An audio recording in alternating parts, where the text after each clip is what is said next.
And so the Spanish prince nearly whisked Romano off into the night until Prussia suddenly appeared from behind the wall. Dun dun dun! And said, I am the dwarf of awesome. Which one are you then? Okay, you know what? You're the dragon dwarf of awesome. You're the large, awesome dragon dwarf of awesome. Your name is Awesome, the dwarf. Can I just finish the story, please? Awesome, the dragon, who is also a dwarf.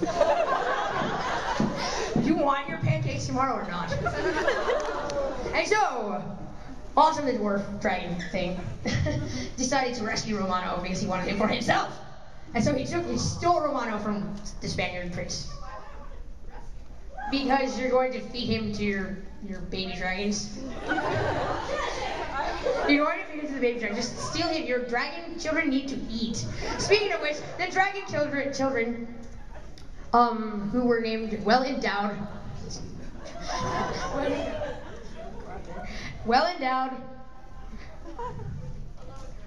delusional,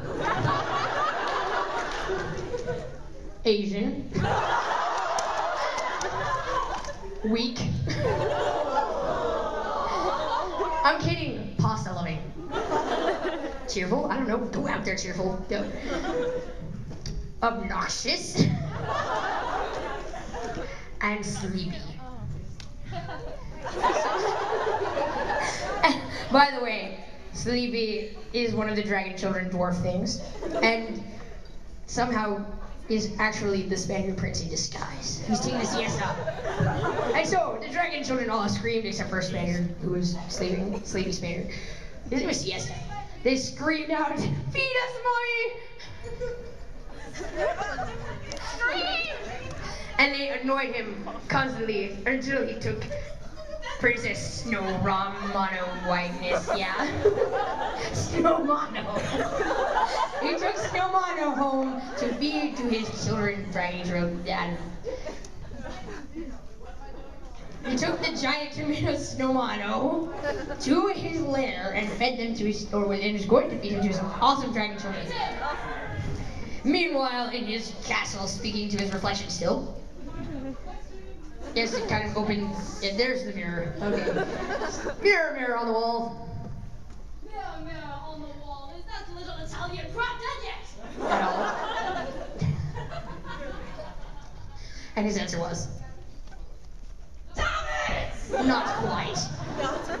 The dragon dwarf king had to feed his children. He's also a mother somehow.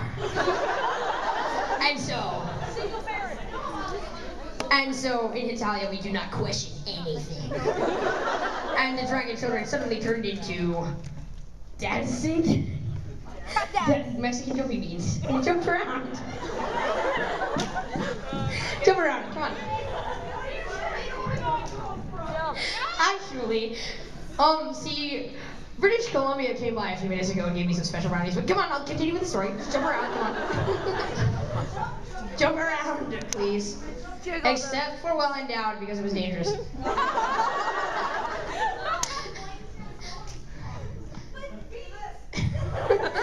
So, after the dragon jumping lessons were completed, Romano woke up and demanded to know where he was. And then also, Sleepy Spaniard also woke up. And he was like,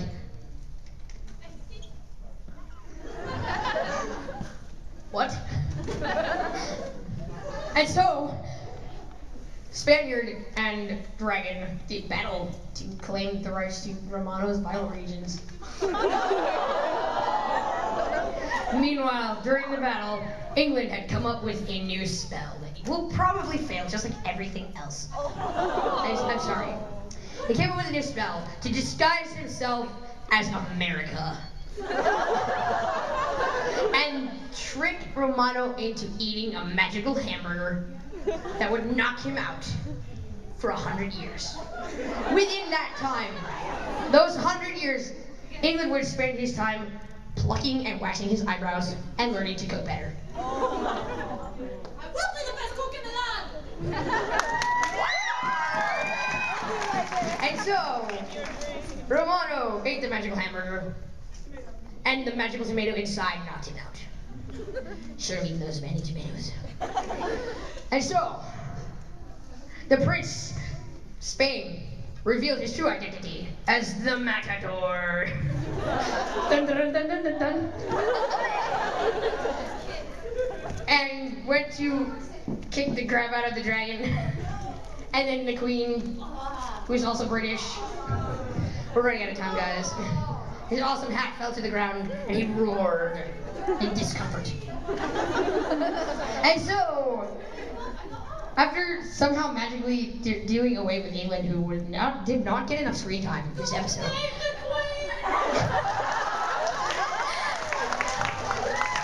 Bravo.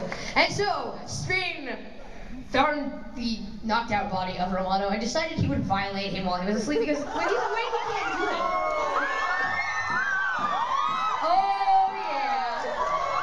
I think there's tongue in there too. And thusly did Romano wake up, and somehow Spain also died. I don't know how. I guess Romano hit him. Germany suddenly appeared and said,